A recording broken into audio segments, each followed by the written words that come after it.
Hello students, मैं हूं रामचरण साहू। और स्टूडेंट्स, आज के इस वीडियो में हम लोग पढ़ने वाले हैं अध्याय 4 रासायनिक अभिक्रियाएं कब और कैसी कैसी। ठीक है स्टूडेंट्स।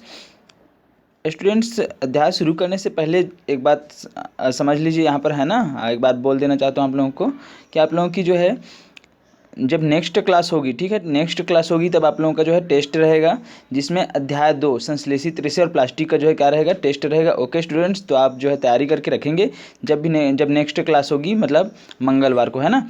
तो वहाँ पर जो है आपका जो है यूनिट 2 का जो है क्या होगा, टेस्ट होगा। ओके, तैयारी करके रखेंगे। आपको जो है क्वेश्चन पेपर जो है व्हाट्सएप ग्रुप में मिल जाएंगे, स्कूल के व्हाट्सएप ग्रुप में। ओके, तो चलिए पढ़ना शुरू करते हैं स्टूडेंट्स। अध्याय 4 जो है रासायनिक अभिक्रियाएं कब और कैसी कैसी। ठीक है, हम यहाँ पर समझेंगे स्टूडेंट्स, जो रासायनिक अभिक्रियाएं जो होती है, कब कहेंगे कि हम रासायनिक अभिक्रिया हो रही है। ठीक है, रासायनिक अभिक्रिया को समझेंगे। इसके अलावा जो है कौन कौन सी प्रकार की जो है रासायनिक अभिक्रियाएं होती है। ओके स्टूडेंट्स, इस चीज़ को हम क्या करेंगे, इस अध्याय में जो है समझेंगे। तो चलिए हम लोग पढ़ना शुरू करते हैं स्टूडेंट्स।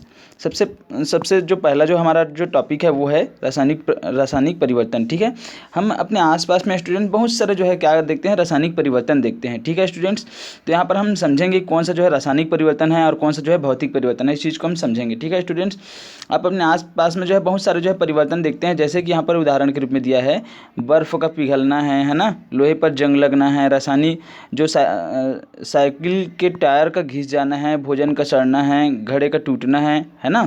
तो ये सब क्या है स्टूडेंट्स, ये जो है सब जो है एक परिवर्तन है जो हमें जो है अपने आसपास चारों ओर क्या होते हैं, दिखाई देते हैं। ठीक है ना, लेकिन इसमें से हम क्या करेंगे स्टूडेंट, इसमें रासायनिक परिवर्तन कौन सी घटना जो है ना, कौन सा परिवर्तन जो है रासायनिक परिवर्तन है, इसको हम समझेंगे। ठीक है स्टूडेंट्स, तो इसमें से कुछ को तो आप क्या कर सकते हो स्टूडेंट, बता सकते हो, जैसे घड़े का टूटना, ये रासायनिक परिवर्तन नहीं है। ठीक है ना, अब ये अगर ये रासायनिक परिवर्तन नहीं है तो फिर ये हम किस आधार पर कहेंगे कि रासायनिक परिवर्तन नहीं है। ठीक है ना, ये जितनी भी आपको जो है यहाँ पर परिवर्तन दिखाई दे रही होगी, ये जितनी भी घटनाएं हैं, ठीक है ना, तो इसमें से हम किसको बोलेंगे कि रासायनिक परिवर्तन हो रही है कि नहीं हो रही है। तो इसी चीज़ को हम क्या करेंगे स्टूडेंट्स, आगे जो है क्रियाकलाप के माध्यम से क्या करेंगे स्टूडेंट्स, यहाँ पर हम समझने का प्रयास करेंगे। ठीक है स्टूडेंट्स, तो चलिए मैं आपको शॉर्टकट में समझाने की कोशिश करूंगा, है ना, आपको समझ में आ जाए। क्रियाकलाप 1 देखते हैं। ठीक है स्टूडेंट्स, अब इसमें हमको क्या करना है स्टूडेंट्स, इसमें आपको जो है 2 बीकर लेना है। क्या लेना है स्टूडेंट्स, 2 बीकर लेना है। तो चलिए ले लेते हैं हम 2 बीकर, जैसे चित्र में देखिए अब मैं बना रहा हूँ, है ना, ये 1 बीकर हो गया और ये क्या हो गया स्टूडेंट्स, 2 बीकर हो गया। ठीक है, ओके स्टूडेंट्स, उसके बाद जो है सांद्र सल्फ्यूरिक अम्ल लेना है। ठीक है, मतलब सबसे पहले तो आवश्यक सामग्री आप देख लीजिए, हमको क्या क्या चाहिए, 2 बीकर चाहिए, सांद्र सल्फ्यूरिक अम्ल चाहिए, ये जो है एक अम्ल है। ठीक है ना, उसके बाद हमें क्या चाहिए स्टूडेंट्स, हमको अनबुझा चूना चाहिए। अनबुझा चूना कहने का मतलब है जो मार्केट से आप चूना खरीद करके लाते हो ना, पुताई करने के लिए। ठीक है, समझ में आ रहा है, जिसको जैसे ही आप क्या करते हो पानी में डालते हो, उसमें से क्या होने लगती है, वो जो है खौलने लगती है। तो वही जो चूना है स्टूडेंट्स, वो क्या है, अनबुझा चूना है। ठीक है ना, और आप देखे होंगे जैसे ही पानी में हम घोल देते हैं, उसके बाद वो जो चूना जो बच जाता है अंतिम में, वो जो है बुझा हुआ चूना रहता है। मतलब उसमें वो जो है क्रिया करने की उतनी शक्ति नहीं रहती है ना। पानी में बाद में अगर आप डालते हैं तो उसमें से कोई भी जो है कोई क्रिया हमको नज़र नहीं आती है। तो जो शुरू में हम लाते हैं दुकान से, वही क्या है स्टूडेंट्स, अनबुझा चूना। उसके बाद जो है हमको क्या लेना है, पानी लेना है, कांच की छड़ लेना है। ओके, ठीक है स्टूडेंट्स, यहाँ तक समझ में आया। तो चलिए हम जो है क्रियाकलाप, है ना, क्रियाकलाप को हम समझने की कोशिश करते हैं। तो सबसे पहले आपको क्या करना है स्टूडेंट्स, 2 जो है आपको क्या ले लेना है, बीकर लेना है। ठीक है, तो पहला जो बीकर है उसमें क्या करना है, आपको जो है एक बीकर में लगभग जो है 50 ml क्या कर लेना है स्टूडेंट्स, पानी भर लेना है। ठीक है, तो चलिए हम पानी ले लेते हैं। अब पानी लेने के बाद हम क्या करते हैं स्टूडेंट्स, इसमें जो है 1 से 2 बूंद क्या करते हैं, ये जो सांद्र सल्फ्यूरिक अम्ल लिए हैं ना, सांद्र मतलब जो है क्या होता है, सांद्र मतलब जो है जो ज़्यादा क्या होता है, क्रियाशील होता है। ठीक है ना स्टूडेंट, समझ में आ रहा है, सांद्र मतलब ज़्यादा क्रियाशील। ओके, जिसमें विलय की मात्रा क्या होती है, बहुत ज़्यादा मात्रा में होती है। ओके स्टूडेंट्स, तो जैसे ही हम क्या करते हैं, इसमें जो है हम क्या डाल दिए, सांद्र सल्फ्यूरिक अम्ल को क्या कर दिए स्टूडेंट्स, 1 से 2 बूंद डाल दिए। तो जैसे ही हम डालेंगे स्टूडेंट्स, तो उसके बाद हम क्या करते हैं, इसको जो है छड़ की सहायता से इसको क्या करते हैं, विलयन को हिलाते हैं। ठीक है ना, तो जैसे ही हम हिलाएंगे तो क्या होगा स्टूडेंट्स, अब हम क्या करेंगे, हम बीकर को छू करके देखेंगे। इस बीकर को जैसे ही आप छू करके देखोगे, ये जो ए वाला बीकर है, इसको आप छू करके देखोगे तो स्टूडेंट्स क्या हमको क्या महसूस होता है, हमको महसूस होता, हम छू करके देखते हैं तो हमको पता चलता है ये बीकर क्या हो चुका है स्टूडेंट्स, गर्म हो चुका है। ठीक है ना, जो विलयन जो था वो क्या है, गर्म है, जिसके कारण से बीकर भी क्या हो गया, गर्म हो गया। ओके स्टूडेंट, समझ में आया। तो ये तो हो गया एक बीकर में ये करेंगे, ये वाला जो है एक बीकर में हम ये क्रियाकलाप कर लिए। उसके बाद दूसरा हम जो बीकर लिए हैं स्टूडेंट्स, ठीक है, उसमें हम क्या करेंगे, इसमें हम जो है स्टूडेंट्स इसमें अनबुझा चूना को क्या कर देंगे, डाल देंगे। अनबुझा चूना जो चूना लाते हैं पुताई करने के लिए, उसको आप क्या कर दिए, इसमें डाल दिए। अब डालने के बाद क्या करना है स्टूडेंट्स, आप इसमें जो है क्या डाल दीजिए, पानी डाल दीजिए। क्या डाल दीजिए, पानी। तो जैसे ही आप पानी डालेंगे स्टूडेंट्स तो क्या होने लगता है, आप देखे होंगे क्या होने लगता है, चूना जो है इसमें जो है सनसनाहट के साथ क्या होने लगती है, आवाज़ आने लगती है। और इसके साथ साथ वो तुरंत क्या हो जाती है, गर्म हो जाती है। कभी कभी तो खौलने भी लगती है, आप देखे होंगे। तो जैसे ही आप बीकर को छू करके देखोगे तो ये जो बी वाला बीकर है वो भी क्या हो जाएगा स्टूडेंट्स, ये भी गर्म हो जाएगा। चूना तो आप देखे हो ना पानी में डाल करके, तो वो तुरंत क्या होने लगता है, खौलने लगता है, देखे होंगे, गर्म हो जाता है ना। समझ पा रहे हो, यहाँ तक समझ में आया स्टूडेंट्स। तो ये इन दोनों ही परिस्थितियों में अगर हम देखते हैं स्टूडेंट्स तो क्या होता है, इसमें से भी जो है क्या हो रही है, ऊष्मा निकल रही है, इसी कारण से गर्म हो रहा है। और इसमें से भी क्या हो रही है स्टूडेंट्स, यहाँ से भी जो है ऊष्मा उत्पन्न हो रही है, इसमें भी। इस कारण से दोनों क्या हो रहे हैं, बीकर के जो पदार्थ हैं वो क्या हो जाते हैं स्टूडेंट्स, गर्म हो जाते हैं, ठीक है ना। लेकिन हम जो है यहाँ पर जो है, हम दोनों में अगर हम देखते हैं, यहाँ पर हम समझने का प्रयास करते हैं कि किस में जो है रासायनिक परिवर्तन हुआ। रासायनिक परिवर्तन कहने का मतलब है रासायनिक अभिक्रिया ही है ना। तो किस में रासायनिक परिवर्तन हुआ, तो इस चीज़ को हम जो है यहाँ पर समझ नहीं पा रहे हैं, क्योंकि दोनों क्या हो रहा है, यहाँ पर गर्म हो रहा है। ठीक है स्टूडेंट्स, समझ में आया, दोनों कर्म हो रहे हैं। लेकिन यहाँ पर अभी भी जो है हम क्या नहीं कर पा रहे हैं, इसमें जो है दोनों में जो है अंतर को समझ नहीं पा रहे हैं कि किस में जो है रासायनिक परिवर्तन हो रहा है और किस में नहीं हो रहा है। ठीक है ना स्टूडेंट्स, ओके, यहाँ तक समझ में आया। तो इसके लिए हम जो है एक और क्रियाकलाप करके हमको यहाँ पर जो है समझने की प्रयास करेंगे, एक और क्रियाकलाप करेंगे। ठीक है स्टूडेंट्स, तो चलिए हम समझते हैं जो है ना, क्रियाकलाप 2 को समझते हैं। क्रियाकलाप 1 समझ में आया होगा, इसके आधार पर हम आगे जो है अभी निष्कर्ष निकालेंगे। ठीक है, अभी केवल आप क्रियाकलाप को समझिए। दूसरा एक और क्रियाकलाप करते हैं स्टूडेंट्स। इसमें आपको क्या करना है, यहाँ पर आपको परख नली चाहिए, है ना। और इसके अलावा जो है परख नली होल्डर चाहिए, और लाल और नीला लिटमस पेपर चाहिए। ये सब क्या होता है, नीला लिटमस पेपर हो या फिर लाल लिटमस पेपर। लिटमस पेपर जो है एक सूचक होता है जो किसी भी पदार्थ को वो अम्लीय है या फिर क्षारीय है उसकी प्रवृत्ति को क्या करता है, ये बताता है। ओके स्टूडेंट्स, और इसके अलावा जो है हमको गर्म करने का साधन चाहिए, और सोडा वाटर चाहिए। सोडा वाटर जो मार्केट में मिलता है ना। और खाने का सोडा कहने का मतलब है जिस सोडे का इस्तेमाल जो है किस में किया जाता है, जब घर में भजिया बनाते हैं या फिर दाल जो रहता है जो नहीं पकता है तो उसमें क्या किया जाता है, खाने का सोडा जो है डाला जाता है। ओके स्टूडेंट्स, अब आपको क्या करना है, अब यहाँ पर आपको जो है 2 चीज़ें यहाँ पर समझनी है। एक जो है जैसे कि मान लीजिए जो सोडा वाटर है ना, उसका बाटल है। तो जैसे ही आप सोडा वाटर का बाटल आप जैसे ही खोलते हैं स्टूडेंट्स तो क्या होता है, इसमें से जो है तुरंत जो है क्या होने लगती है स्टूडेंट्स, गैस निकलती है। जैसे ही सोडा वाटर को आप खोलते हैं यहाँ से क्या निकलती है स्टूडेंट्स, गैस निकलती है। ठीक है ना। तो ये जो गैस जो निकलती है, सोडा वाटर का जो बाटल रहता है, जैसे ही गैस निकलती है यहाँ पर आप क्या करेंगे, आपको जो है गीला हुआ जो है नीला तथा जो लाल लिटमस पेपर है उसको क्या करना है स्टूडेंट्स, ले जाना है। ठीक है, और ले जाने के बाद देखना है उसके रंग में जो है क्या परिवर्तन होता है। इसके अलावा जो है इसमें जो भरा हुआ जो सोडा वाटर है उसमें भी क्या करना है स्टूडेंट्स, आपको जो पेपर होगा, जैसे कि ये पेपर है ना, लाल या नीला लिटमस पेपर गीला वाला, तो शुरू में जो गैस निकलती है उसके पास ले जाना है इस लिटमस पेपर को आपको। उसके बाद इस लिटमस पेपर में जो है इसके रंग में क्या परिवर्तन आया है उसको आपको क्या करना है, देखना है।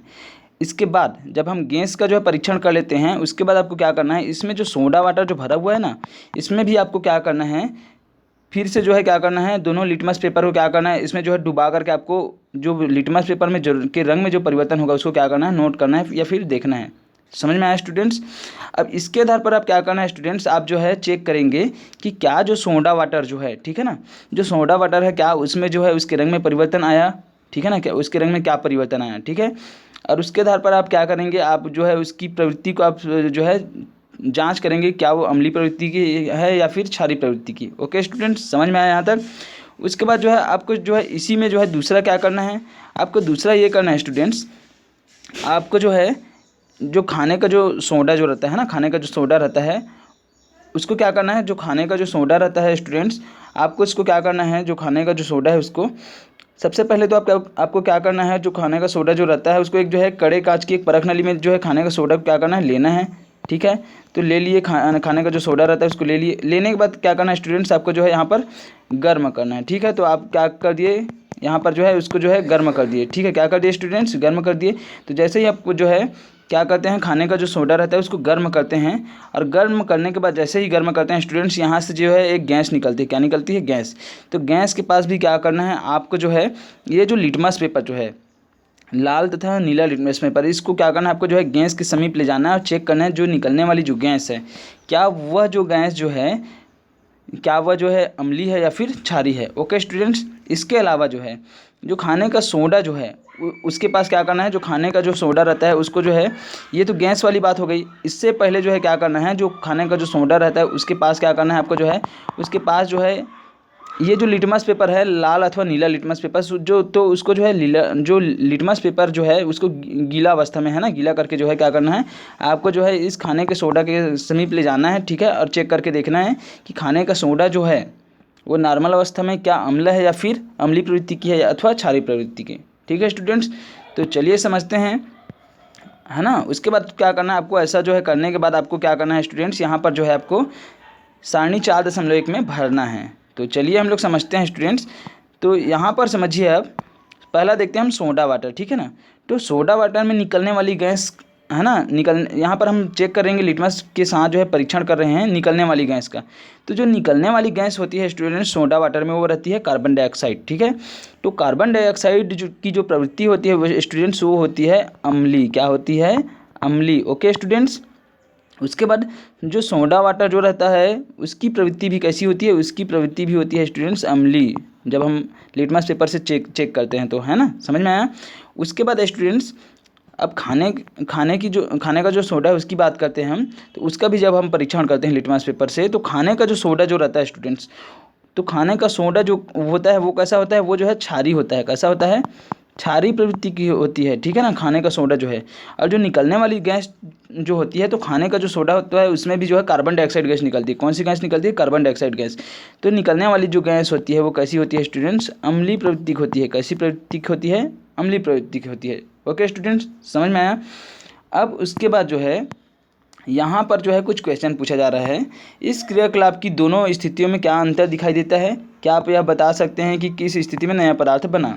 तो स्टूडेंट्स यहाँ तक जो है अभी हम देख रहे हैं स्टूडेंट्स, दोनों में क्या हो रहा है, ये जो पहला जो था जो सोडा वाटर जो था, ठीक है ना स्टूडेंट्स, तो यहाँ पर हम सोडा वाटर जो है जो था सोडा वाटर, तो यहाँ पर हम जो है देखते हैं अगर, तो जो सोडा वाटर था उसमें किसी भी प्रकार से जो है कोई ऐसा कोई नया पदार्थ नहीं बनता है। क्यों नहीं बनता है, जैसे ही हम सोडा वाटर का जो भी रहता है बॉटल जो रहता है उसको जैसे ही खोलते हैं तो इसमें से क्या निकलने लगती है स्टूडेंट्स, यहाँ से जो है कार्बन डाइऑक्साइड गैस निकलती है तुरंत। लेकिन क्या इसमें जो है कोई नया पदार्थ बन रहा है क्या स्टूडेंट्स, तो यहाँ पर कोई भी जो है नया पदार्थ जो है नहीं बन रहा है। ओके, समझ में आया।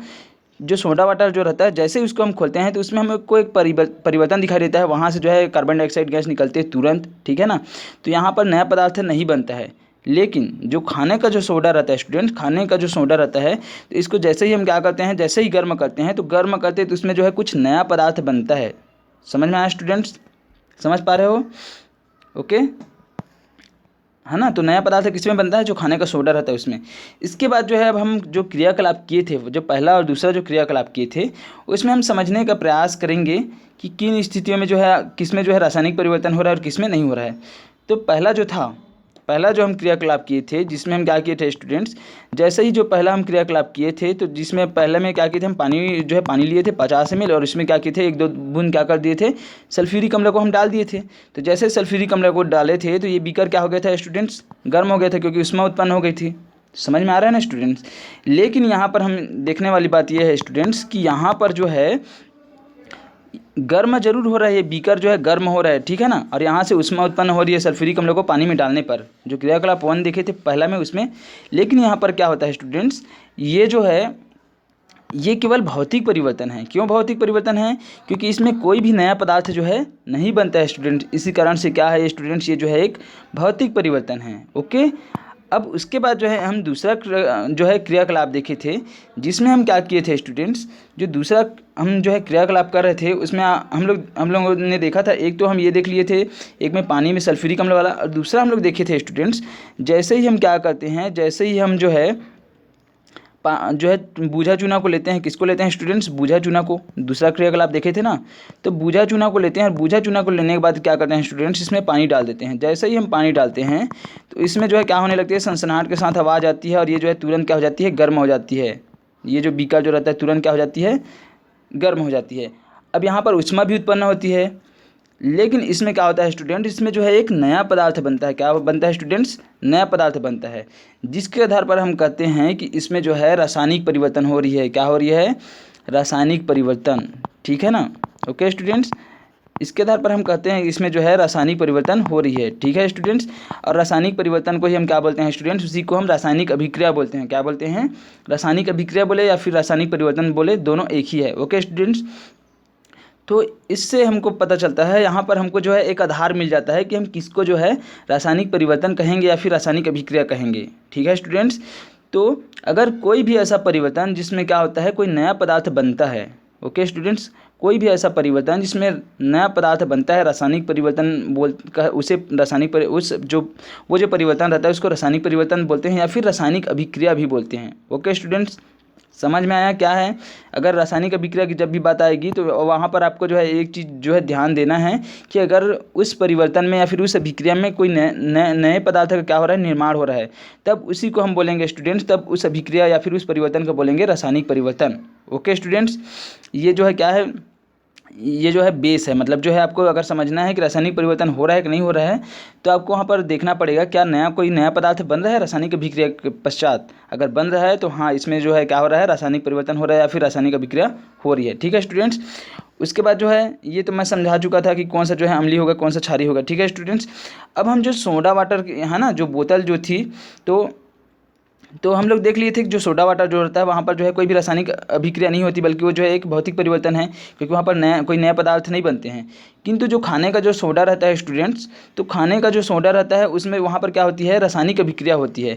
तो उस रासायनिक अभिक्रिया को हम समझने का प्रयास करते हैं, क्यों वह जो है रासायनिक अभिक्रिया है। तो जो खाने का जो सोडा रहता है, ठीक है ना, उसी के बारे में मैं बात कर रहा था। तो जो खाने का जो सोडा रहता है उसका रासायनिक सूत्र होता है स्टूडेंट्स, ये होता है ऐसा, ये जो लिखा है ना ऐसा, NaH है ना, और CO3, इसको बोलते हैं हम सोडियम बाइकार्बोनेट। क्या बोलते हैं स्टूडेंट? सोडियम बाइकार्बोनेट का ये रासायनिक सूत्र है। ओके, रासायनिक सूत्र में ऐसा ही दर्शाया जाता है, सोडियम बाइकार्बोनेट। ओके, अब होता क्या है स्टूडेंट्स, जैसे ही हम सोडियम बाइकार्बोनेट को हम गर्म करते हैं, शुरू में मैं बताया था खाने का सोडा को क्या करते हैं, हम ऐसा रखते हैं और एक बीकर में लेते हैं, उसके बाद उसको गर्म करते हैं। तो वही प्रक्रिया को हम क्या कर रहे हैं स्टूडेंट्स, यहाँ पर जो है रासायनिक अभिक्रिया के माध्यम से समझाने का प्रयास कर रहे हैं, ठीक है ना। तो जैसे ही हम क्या करते हैं, खाने का सोडा जो रहता है उसको गर्म करते हैं, तो खाने का जो सोडा रहता है सोडियम बाइकार्बोनेट जो है उसी का रासायनिक नाम है सोडियम बाइकार्बोनेट, खाने का सोडा का, ठीक है ना। उसको जैसे ही हम गर्म करते हैं तो वो जो है सोडियम कार्बोनेट में टूट जाता है और फिर पानी बनाता है और फिर कार्बन डाइऑक्साइड गैस क्या करता है, बनाता है। ओके स्टूडेंट्स, समझ में आया? इसी कारण से जैसे ही हम क्या करते हैं, सोडियम बाइकार्बोनेट को जैसे ही हम गर्म करते हैं तो वहाँ से जो है एक गैस तुरंत निकलती है, ठीक है ना, समझ में आ रहा है? एक गैस निकलती है, वो कौन सी गैस थी? यही गैस थी कार्बन डाइऑक्साइड गैस। ओके, समझ में आया? इसके अलावा जो है कुछ मात्रा में जो है यहाँ पर क्या बनता है, पानी भी बनता है, जो वाष्प रूप में हमको आसपास में दिखाई देता है, पानी बनता है। इसके अलावा जो है सोडियम कार्बोनेट बनता है, सोडियम कार्बोनेट, धावन सोडा जिसको बोलते हैं, समझ में आ रहा है ना, सोडियम कार्बोनेट बनता है। ओके स्टूडेंट्स, तो यहाँ पर देखिए ये जो सोडियम जो कार्बोनेट था वो जैसे ही उसको हम गर्म किए तो इसमें कुछ परिवर्तन हुआ। परिवर्तन होने के पश्चात यहाँ पर देखिए आपको कुछ नए नए पदार्थ जो है यहाँ पर आपको दिखाई दे रहे हैं। एक तो दिख रहा है यहाँ पर सोडियम कार्बोनेट बना, एक दूसरा यहाँ पर पानी बना, पानी भी तो एक नया पदार्थ है, तीसरा जो है कार्बन डाइऑक्साइड गैस बना। ओके स्टूडेंट, समझ में आया? तो इस प्रकार से देखते हैं तो यहाँ पर कोई नया पदार्थ जो है बन रहा है, तो हम इस अभिक्रिया को क्या बोलेंगे स्टूडेंट्स? रासायनिक अभिक्रिया। क्या बोलेंगे स्टूडेंट्स? रासायनिक अभिक्रिया, ठीक है ना। मतलब ऐसी क्रियाएं जिनमें नया पदार्थ बनता हो क्या कहलाता है स्टूडेंट्स? रासायनिक अभिक्रियाएं। ओके, भूलना नहीं है, समझ में आया स्टूडेंट्स? इसके बाद हम देखेंगे जो पदार्थ रासायनिक अभिक्रिया में क्या करते हैं स्टूडेंट्स? भाग लेते हैं, ठीक है ना, उन्हें हम क्या बोलते हैं स्टूडेंट्स? अभिकारक। क्या बोलते हैं? अभिकारक। जैसे कि रासायनिक अभिक्रिया में यहाँ पर कौन भाग ले रहा है? सोडियम बाइकार्बोनेट, खाने का सोडा, तो ये क्या है? अभिकारक हैं, ठीक है ना। मतलब कोई भी पदार्थ क्या करते हैं जो रासायनिक अभिक्रिया में भाग लेते हैं वो क्या कहलाते हैं? अभिकारक। और जैसे ही जो है अभिकारक जो है रासायनिक अभिक्रिया में भाग लेते हैं और जो अभिक्रिया हो जाती है उसके बाद जो उसमें नए पदार्थ जो बनते हैं, जैसे कि इधर बना है सोडियम बाइकार्बोनेट है ना, सोडियम कार्बोनेट है, पानी है और कार्बन डाइऑक्साइड, तो ये नए पदार्थ हैं। तो ये सब क्या कहलाते हैं स्टूडेंट्स? उत्पाद कहलाते हैं। क्या कहलाते हैं स्टूडेंट्स? उत्पाद कहलाते हैं। और इसको जो है हम राइट साइड में लिखते हैं, ठीक है, और जो अभिकारक होता है उसको हम लेफ्ट साइड में लिखते हैं। ओके, समझ में आया स्टूडेंट्स? तो इस प्रकार से आप लोगों को जो है एक बार और समझ लीजिए, रासायनिक अभिक्रिया में जो भी पदार्थ क्या होते हैं स्टूडेंट्स? भाग लेते हैं रासायनिक अभिक्रिया में, उसे हम बोलते हैं अभिकारक। क्या बोलते हैं स्टूडेंट्स? अभिकारक, भूलना नहीं है, ठीक है, अभिकारक बोलते हैं, ठीक है ना। और ये जो अभिकारक होता है उसे हम हमेशा जो है लेफ्ट साइड में लिखते हैं। देखिए ये वाला जो तीर है ऐसा, इसके हम क्या किए हैं, जस्ट लेफ्ट साइड में लिखे हैं इस साइड, ठीक है ना। और उसके बाद जैसे ही रासायनिक अभिक्रिया हो जाती है तो ये जो अभिकारक जो होता है किस में बदल जाता है, उत्पाद में। तो ये जो राइट उत्पाद को हम जो है हमेशा जो है राइट साइड में लिखते हैं। जो नए पदार्थ बनते हैं वही क्या है, उत्पाद हैं। क्या है स्टूडेंट्स, उत्पाद, भूलना नहीं है। ओके, तो इस प्रकार से स्टूडेंट्स आज का जो ये क्लास है इसमें आप लोगों ने समझ लिया होगा कि रासायनिक अभिक्रियाएँ जो है क्या होती है और कब हम बोलेंगे रासायनिक अभिक्रियाएँ हो रही है। इसके अलावा जो है अभिकारक क्या हैं, उत्पाद क्या है, बहुत अच्छे से आप लोगों ने जो है आप लोग समझ लिए होंगे। ओके स्टूडेंट्स, तो मैं आशा करता हूँ अभी तक जितना भी जो पढ़ाया हूँ मैं समझ में आया होगा। और जब नेक्स्ट क्लास होगी स्टूडेंट्स तो हम जो है रासायनिक अभिक्रिया के लक्षण देखेंगे कि रासायनिक अभिक्रिया के कौन कौन से लक्षण होते हैं। ओके स्टूडेंट्स, तो आज के लिए बस इतना ही। जय हिंद, जय भारत, जय छत्तीसगढ़।